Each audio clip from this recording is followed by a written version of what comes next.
Hello friends, तो फिर एक बार स्वागत करती हूँ आपके अपने YouTube channel target exam study platform पर। तो आई होप आप लोग और आपका परिवार बहुत अच्छा होगा।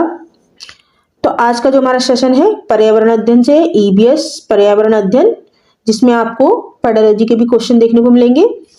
तो देखिए, ये एक प्रैक्टिस सेट है और ऐसे क्वेश्चन आपको नए नए भी इसमें देखने को मिलेंगे और ऐसे भी क्वेश्चन देखने को मिलेंगे जो पहले भी पूछे जा चुके हैं और कई बार रिपीट भी हुए हैं। तो चलिए बढ़ते हैं आज की वीडियो की तरफ।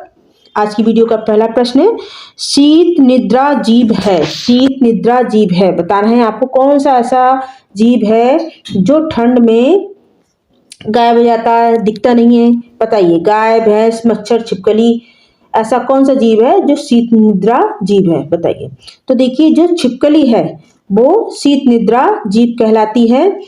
और इसके अलावा यदि सांप की बात किया तो सांप के शरीर का तापमान बहुत अधिक होता है और ये इसका जो भोजन होता है वो भी बहुत जल्दी पचाता है। अब शीत निद्रा जो जीव होते हैं उसमें से छिपकली के अलावा सांप और बिच्छू भी शीत निद्रा जीव में आते हैं, क्योंकि सांप बिच्छू भी आपको ठंड के मौसम में दिखाई नहीं देंगे। आप देखते हैं नेक्स्ट क्वेश्चन, सप्ताह में एक बार सोच करने वाले जीव का नाम आपको बताना है कि सप्ताह में एक बार सोच के लिए जो जीव उतरता है, बताइए कौन सा ऐसे जीव का नाम है? बाघ, कुत्ता, स्लॉथ या शेर? बताइए कौन सा ऐसा जीव है जो सप्ताह में एक बार पेड़ से नीचे उतरता है सोच के लिए? बताइए। तो देखिए, वो है स्लॉथ, ऑप्शन सी स्लॉथ। देखिए, दुनिया का सबसे आलसी जीव पूछा जाए, आलसी जीव, तो ये है स्लॉथ। जीवन में कुल कितने पेड़ पर रहता है? तो ये 8 पेड़ों पर अपना जीवन बिताता है। इसके अलावा इसकी औसत आयु के बारे में पूछा जाए तो औसत आयु इसकी कितनी है? 40 वर्ष है। एक पेड़ पे यह लगभग औसतन 5 वर्ष रहता है। कितने रहता है? 5 वर्ष रहता है। और यह जिस पेड़ पर रहता है उसी पेड़ की पत्तियां खाता है और यह एक शाकाहारी जीव है, यानी ये पत्तियों पर ही पलता है, इसके अलावा और कुछ नहीं खाता। पेड़ पौधे की जो पत्तियां होती है, जिस पेड़ पर रहता है उसी की पत्तियां खाता है। तो ये कौन सा जानवर हुआ जो सप्ताह में एक बार सोच के लिए नीचे उतरता है? तो वो है आपका स्लॉथ। आप देखते हैं क्वेश्चन नंबर 3, परवल मेथी भारत के किस देश से आई? देखिए, यहाँ पर सब्जियों की बात हो रही है। यहाँ पर आपका ये परवल लिखा है। क्या लिखा है? परवल। क्या लिखा है? परवल।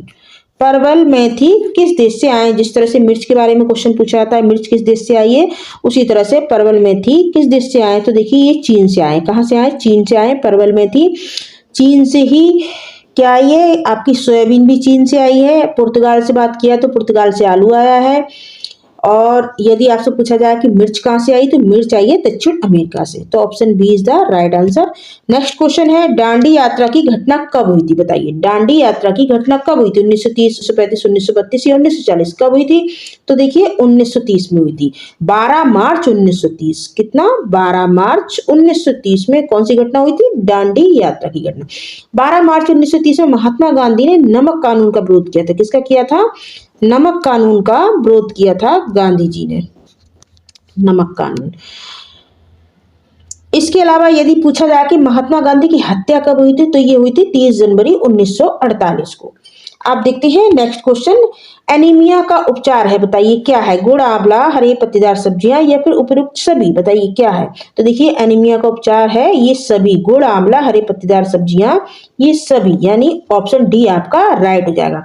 एनीमिया की कमी से क्या क्या होता है, कौन से लक्षण दिखते हैं? इसमें देखिए, शरीर में लौह तत्व की कमी हो जाती है, सिर दर्द, बदन दर्द और मांसपेशियों का टूटना, ये इसके लक्षण है।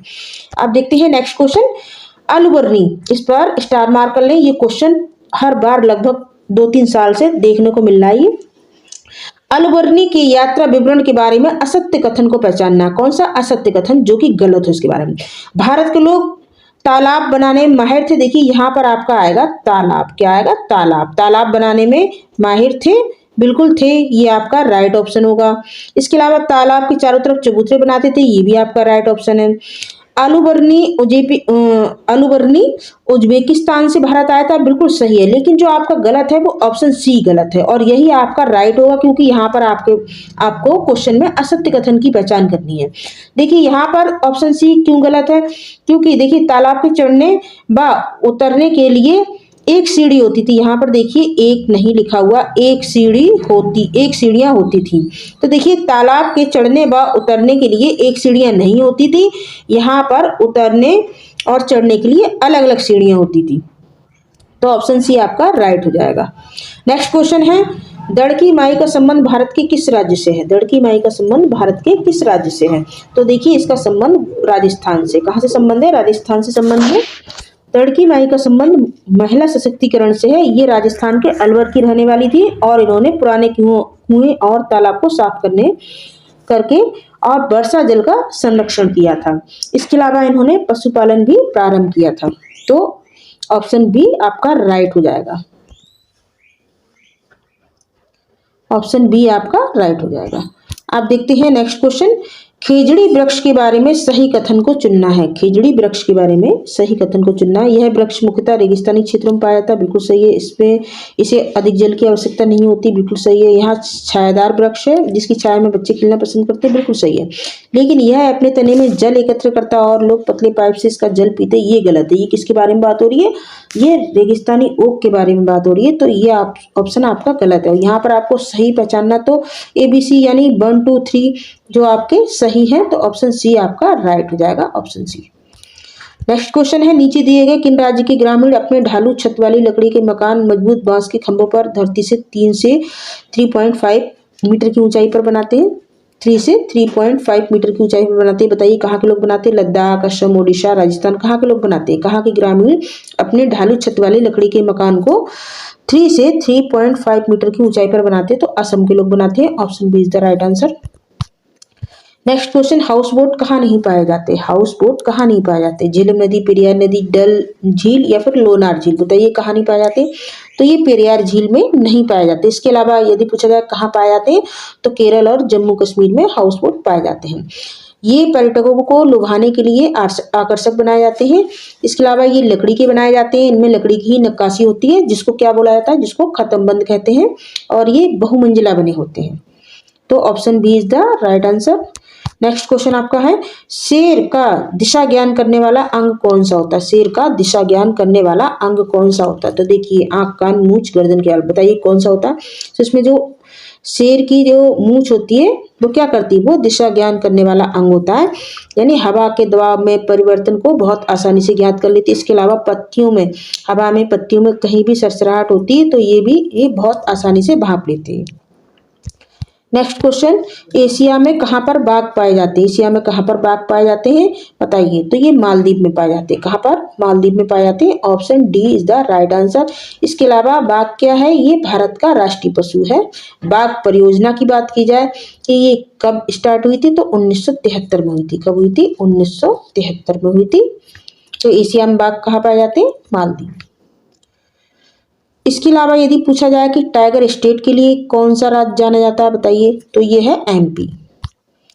नेक्स्ट क्वेश्चन, भारत में बाघ का आगमन किस देश से माना जाता है? कहाँ से लाए गए हैं बाघ बताइए? चीन, रूस, कजाकिस्तान या फिर ईरान? कहाँ से आए हैं बाघ? तो ये आए हैं चीन से। कहाँ से? चीन से। Option A is the right answer. Next question है आपका, निम्नलिखित में से कौन सा जीव आम इंसानों की तुलना में 5 गुना ज्यादा सुन सकता है? देखिए यहाँ पर देखने नहीं हो रही है कि 6 गुना या फिर 4 गुना कौन अधिक देख सकता है, यहाँ पर हो रही है सुनने की बात कि 5 गुना अधिक कौन सुन सकता है। तो देखिए वो जानवर है तेंदुआ, जो हम लोगों से इंसानों की तुलना में 5 गुना अधिक सुन सकता है। यदि देखने की बात होती कि 6 गुना ज्यादा कौन देख सकता है इंसानों की तुलना में, तो वो थे शेर और बाघ, जो कि इंसानों की तुलना में 6 गुना अधिक देख सकते हैं। 4 गुना की बात पूछी जाए तो बादचील गिद्ध है। नेक्स्ट क्वेश्चन है, एक वयस्क शेर के मुख में कितने दांत पाए जाते हैं बताइए? एक वयस्क शेर के मुख में कितने दांत पाए जाते हैं? तो 30 दांत पाए जाते हैं। Option C is the right answer. Next question है, भारत में क्षेत्रफल की दृष्टि से सर्वाधिक वन कहाँ पाए जाते हैं? भारत में क्षेत्रफल की दृष्टि से सर्वाधिक वन कहाँ पाए जाते हैं बताइए? तो देखिए सबसे अधिक वन पाए जाते हैं मध्य प्रदेश में। कहाँ पर? मध्य प्रदेश में। Option C is the right answer, Madhya Pradesh. Next question, Bharat में सबसे कम वन कहाँ पाए जाते हैं? तो ये पाए जाते हैं हरियाणा में। कहाँ पाए जाते हैं? हरियाणा में सबसे कम वन पाए जाते हैं। नेक्स्ट क्वेश्चन, नेपाल एवं भारत के वन जीवन संरक्षण प्रयासों के रूप में सेब नामक एक नया संगठन प्रारंभ किया गया। सेब का उद्देश्य क्या है? संरक्षण करना होता है। बताइए किसका संरक्षण करना? तोते का, गिद्ध का, टाइगर का या हाथी का? किसका संरक्षण करना है? तो ये ऑप्शन सी हो जाएगा, टाइगर का, यानी बाघ का संरक्षण करना है। Option C is the right answer. Next है आपका भारत का पहला स्थापित राष्ट्रीय उद्यान पूछा जा रहा है, कौन सा? तो देखिए भारत का जो पहला स्थापित राष्ट्रीय उद्यान है वो है जिम कॉर्बेट नेशनल उद्यान, जिम कॉर्बेट राष्ट्रीय उद्यान। इसकी स्थापना हुई थी 1935। कितनी? 1935-36 के बीच में इसकी स्थापना हुई थी। इसके अलावा यह कहाँ पर है? तो ये नैनीताल उत्तराखंड में है। इसका पुराना नाम पूछा जाता है हैरी नेशनल पार्क है।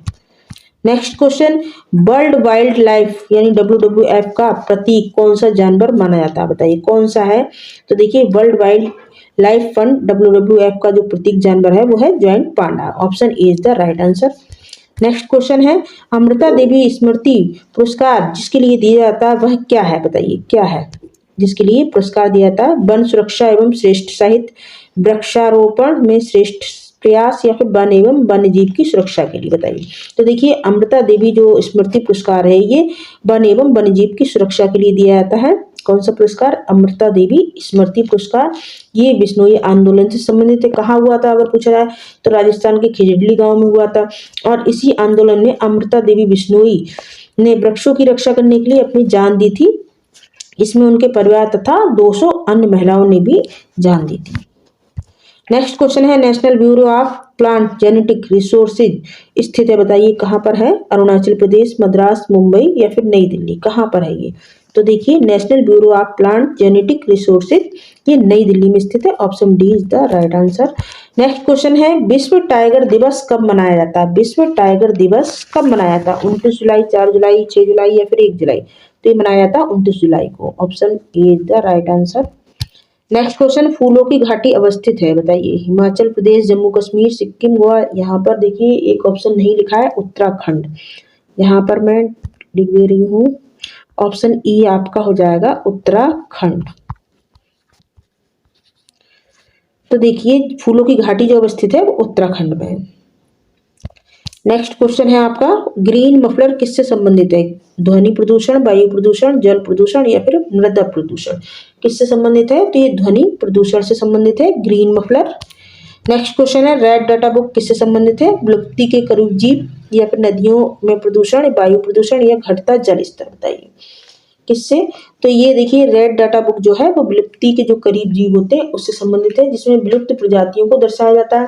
रेड डाटा बुक को जारी कौन करता है? कौन सी संस्था जारी करती है? तो ये होती है IUCN। कौन सी संस्था जारी करती है? IUCN। तो यहाँ पर इसका ऑप्शन जो ए होगा वो राइट हो जाएगा। Option A is the right answer.